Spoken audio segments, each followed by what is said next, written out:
யங்ஸ்டர்ஸ்லாம் சீமான் அரசியல் super star நானும் அதில் ஒருத்தன் தான்.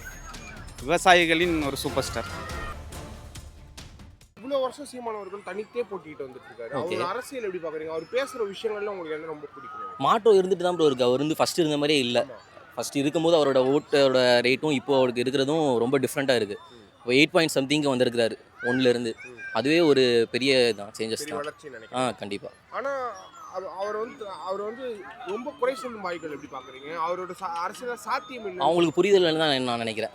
இப்போ பாலிடிக்ஸ்க்கு ரொம்ப முக்கியமானது வந்து ஐடியாலஜி இல்லாம அரசியல் கட்சிகள் இருக்கும்போது அவரோட ஐடியாலஜி ரொம்ப ஸ்ட்ராங்கா பேசிட்டு வர சீமான் எப்படி பாக்குறீங்க? அவரை தான் அரசியல்வாதியாக பார்க்குறேன் ஃபஸ்ட்டு. வேற ஏன்னா அவர் வந்து எப்படி சொல்கிறது, இப்போ அவர் தான் ஒரு ப்ரொஃபஸர் மாதிரி தான். அவர்கிட்ட இருந்தால் நிறைய கற்றுக்கிற மாதிரி இருக்குது. சீமானோட அரசியல் எப்படி பாக்குறீங்க? சீமான் வந்து தமிழகத்துக்கு தேவையான ஒரு அரசியல் தலைவர் தான். ஏன்னா அவருடைய 10 வருஷம், இது அடுத்த 15 வருஷம்னா சிஎம்முக்கு வாய்ப்புகள் நிறையா கொடுக்கலாம். ஏன்னா தமிழுக்காக குரல் கொடுத்துக்கிட்டு இருக்காரு. அவருடைய பேச்சு திறமைகளும் எல்லோரும் கேட்குற மாதிரி இருக்குது. அவர் 10 வருஷமாக பேசி பேசி பேசி பேசி அவருடைய வார்த்தைகள் எல்லாம் கோல்டு வார்த்தைகளாக இருக்குது. அதனால் சீமான் வந்து தமிழகத்துக்கு தேவை தான். அவருக்கு வந்து நிறையா பேர் அவரை வரவேற்கணும். நல்ல தலைவர் தான் சீமான். தனியாக ப்ரோ தனிச்சு நிற்கிறாரு ஃபஸ்ட்டு. ஆக்சுவலாக வேறு யாருமே நிற்கிறது இல்லை. எல்லாருமே சொல்கிறாங்க, ஆனால் அதுக்கப்புறம் கூட்டி நின்று போயிடுறாங்க. அவர் மட்டும் தான் நிற்கிறாரு. ஸோ அவருக்காக ஓட்டு போடலாம், தப்பு இல்லை. ஆனால் அவர் அந்த தனித்து நிற்கிறதே பிரச்சனை அப்படின்னு சொல்கிறாங்க. அது எப்படி ப்ரோ பிரச்சனையாக மாறும்? தனிச்சு நிற்கும் போது தான் அவரோட கொள்கையை மட்டும் அவரால் ஸ்ட்ராங்காக இருக்க முடியும் ஃபஸ்ட்டு. வேறு எந்த கொள்கையும் சேராமல் அவரோட இதில் ஸ்ட்ராங்காக இருக்க முடியும். இப்போ ஒரு சீட்டு 4 சீட்டு கொடுக்குறாங்கன்னு சொல்லி இப்போ திமுகலையோ இல்லை அதிமுகலையோ போய் சேர்ந்துட்டாங்கன்னா அவங்க சொல்கிறத தானே கேட்டாகணும். நிறைய கட்சி இப்போ அப்படி தானே இருக்குது. நல்லா தான் இருக்குது. அவர் ஆட்சி கண்டால் கொஞ்சம் நல்லா செய்வார். ஏன்னா ஜனங்க வந்து அவர் தான் வரணும் நிறைய பேர் சில பேர் எதிர்பார்க்குறாங்க. ஆனால் கொஞ்சம் மறுமாற்று ஜனங்க கொடுக்கணும், அவருக்காக ஒரு வாய்ப்பை கொடுக்கணும். அவர் தனித்து நிற்கிறாரு. தனித்து நிற்கிறதுலாம் வந்து எல்லாரும் தான் தனித்து நிற்கிறாங்க. ஆனால் இருந்தாலும் அவர் வந்து தனித்து நிற்கிறாருன்னா அது விஷயமே வேறு. ஜனங்களுக்காக தலித் ஆளுங்களுக்குலாம் கொஞ்சம் பேசுகிற குரல் கொடுக்குறாரு. விவசாயிங்களுக்கு நல்லது செய்கிறாரு. அவங்களுக்கு குரல் கொடுத்து என்னென்ன செய்யணுமோ செய்கிறாரு. விஷயம் வந்துட்டு ஜாதியை ஒழிச்சாதான் ப்ரோ வந்து அவர்லாம் வர முடியும். அது ஜாதி இல்லைன்னா கண்டிப்பாக வந்துட்டு யாரும் தமிழராக அவர் பேசுகிறாரு. ஜாதியை ஒழிச்சு அவர் வர பார்க்குறாரு. ஆனால் வந்துட்டு ஜாதி இல்லைன்னா மட்டும்தான் வந்துட்டு ஃபுல்லாகவே வர முடியும். இல்லைனா வந்து ஜாதி இருக்கிற வரையும் வந்து பார்த்திங்கன்னா நார்மலாக வந்துட்டு ஜாதி ஓட்டு பிரிஞ்சுட்டு தான் இருக்கும். அதனால் வர முடியாது. அதுதான் பெரிய மைனஸே. அதில் நீங்கள் சொல்லுங்க, சீமானோட பாலிடிக்ஸ் எப்படி பார்க்குறீங்க? அது வந்து பார்த்திங்கன்னா வருகையை தான் பார்க்குறோம். ஆமாம், நல்லா தான் ஏட்டா நல்லா தான் ஆரம்பிக்கும் போது நல்லா தான் பார்க்குறோம். வரலாம் அவர். ஆனால் வந்தார்னா எந்த அளவுக்கு கரெக்டாக இருக்குன்னு தெரியல. என்ன காரணம் ப்ரோ? வரலாம், வந்தாருக்கு என்ன கரெக்டாக? அவர் மாற்றி பேசிக்கிட்டு இருக்காரு. அதனால தான் அதுதான் மைனஸ். ஒரே மைனஸ் அவர் தான். மற்றபடி அவர் சொல்கிறது எல்லாமே வந்து கோட்பாடாக நம்ம எடுத்துக்கலாம். ஆனால் அந்தளவுக்கு வந்துட்டு அது இங்கே தமிழ்நாட்டில் அந்தளவுக்கு இம்ப்ளிமெண்ட் பண்ண முடியுமான்னு தெரியல. அவர் ஆனால் வந்தார்னா பண்ணலாங்கன்னு வர வைக்கிறதுக்கு எல்லாமே ட்ரை பண்ணோம். போன வாட்டில் நம்ம ஓட்டு போட்டோம் அவருக்கு.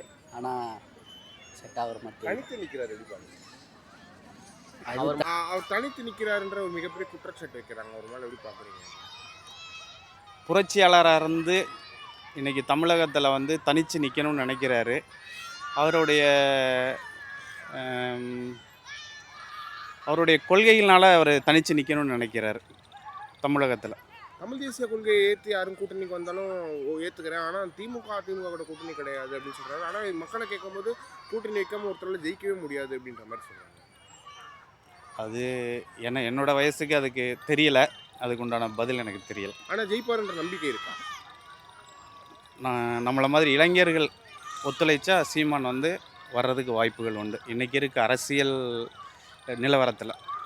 அதனால் ஆனால் விஜய்னு ஒரு பக்கம் போகுது. அது எப்படி பார்க்குறீங்க? அவரை 10 வருஷம் கழித்து பார்க்கலாம். இது சீமானை 10 வருஷம் கழித்து அவருடைய அரசியல் இதில் கொள்கையிலையும் அவருடைய அரசியல் போக்குலையும் ஸ்ட்ராங்காக இருக்கிறாரு. அதே மாதிரி விஜய் அவர்களும் அதே மாதிரி இருந்தாருன்னா கண்டிப்பாக பண்ணலாம். மக்களுக்கு செய்யக்கூடிய தொண்டை முதல்ல செஞ்சு காமிச்சாங்கன்னா, ப்ரூவ் பண்ணாங்கன்னா, நெக்ஸ்ட்டு இதில் வந்து நம்ம கண்டிப்பாக அவருக்கும் ஒரு வாய்ப்புகள் கொடுக்கலாம். தமிழக அரசியல் சூப்பர் ஸ்டார் சீமான்னு சொல்கிறாங்க. அது எப்படி பார்க்குறீங்க? அவர் சூப்பர் ஸ்டார்ன்னு இல்லை.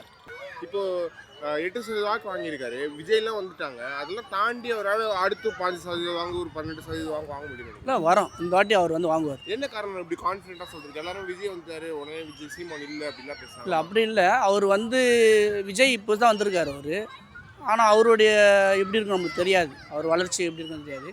ஆனால் சீமான் அண்ணன் வந்து அது முன்னாடிலேருந்து வந்ததுனால கொஞ்சம் நாங்கள் பார்த்த வரைக்கும் நிறைய இப்போ நம்ம இடத்தாண்டெல்லாம் சைட்லாம் இப்போ நிறைய பேர் வந்து நீங்கள் நாங்கள் அம்ஜகரில் இருக்கோம், அங்கேயே வந்து சொல்கிறாங்க சீமானுக்கு ஒரு வாய்ப்பை கொடுப்போன்றாங்க. அவர் ஃபீல்டில் இருக்கிறதை விட அவருடைய அரசியலில் வந்து நிறைய ஜனங்களுக்காக குரல் கொடுத்துருக்காரு. விவசாயி தான் முக்கியம். நான் பார்த்த வரைக்கும் நாங்கள் விவசாயி மக்களுக்கு அவர் செய்கிறார், நிற்கிறார், முன்னே நிற்கிறார். அவருக்கு வாய்ப்பு கொடுக்கலாம். ஏன்னா அவருக்கு வாய்ப்பு கொடுத்தாலாச்சும் எங்களை மாதிரி எஸ்சி ஆளுங்களுக்கு ஏதாச்சும் ஒரு வாய்ப்பு கிடைக்கும், 100% கிடைக்கும், ஒரு வேலை வாய்ப்போ ஏதாச்சும் கிடைக்கும். சீமான் அண்ணன் வந்து நல்ல அரசியல்வாதி தான். ஆனால் அவங்க எப்போதுமே தனித்து நிற்கன்னு சொல்லிட்டாங்க.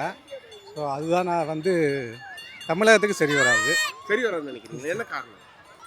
இந்த தனித்து நிற்கிறது வந்து அவ்வளோ தமிழகத்தில் வந்து சரியாக வராது. அந்த இப்போ நான் என்ன கேட்குறேன்னா, எல்லாருமே கூட்டணியாக நின்றுருக்காங்க. இவர் தனித்து நிற்கிறது ஒரு தனித்துவமாக அவருக்கு இருக்குன்றது பார்க்குறாங்க. அது ஒரு குறிப்பிட்ட பர்சன்டேஜ் ஓட்டு மட்டும் கிடைக்கும். ஒரு 5% கிடைக்கும், இல்லை 3% கிடைக்கும், 6% கிடைக்கும். அதுதான் அவ்வளோட ரேஞ்ச். நீங்கள் சொன்ன குரோத்தே அப்படி தான் இருக்குது. 3லேருந்து 5 வந்து 8 வந்துட்டார். அந்த ரேஷியோக்குலாம் இருக்கும். இப்போ புதுசாக இன்னொரு நடிகரும் வந்திருக்காங்க. ஸோ அதனால் வந்து மக்கள் வந்து யாருக்கு ஓட்டு போடுவாங்கன்னு தெரியாது. அவரோட சீமானோட பாலிடிக்ஸ் எப்படி பார்க்குறீங்க? அவரோட தமிழ் தேசிய அரசியல் எப்படி பார்க்குறீங்க? அரசியல் வைஸ் அவங்க நல்ல ஸ்பீச்சு, நல்ல இது. ஆனால் அவங்க வந்து கூட்டணி அமைச்சு வந்தால் தான் வெற்றி வாய்ப்பை வந்து நினைக்க முடியும். ஆட்சி அதிகாரத்தை அது மட்டும் தான் நீங்கள் நினைக்கிறீங்க? எப்படி அவர் பேசுறது எல்லாமே சரியா இருக்கு? பேசுறது ஓகே. யாரோட கூட்டணி வைக்கணும்னு நினைக்கிறீங்க? அது அவங்களோட விருப்பம், அவங்களோட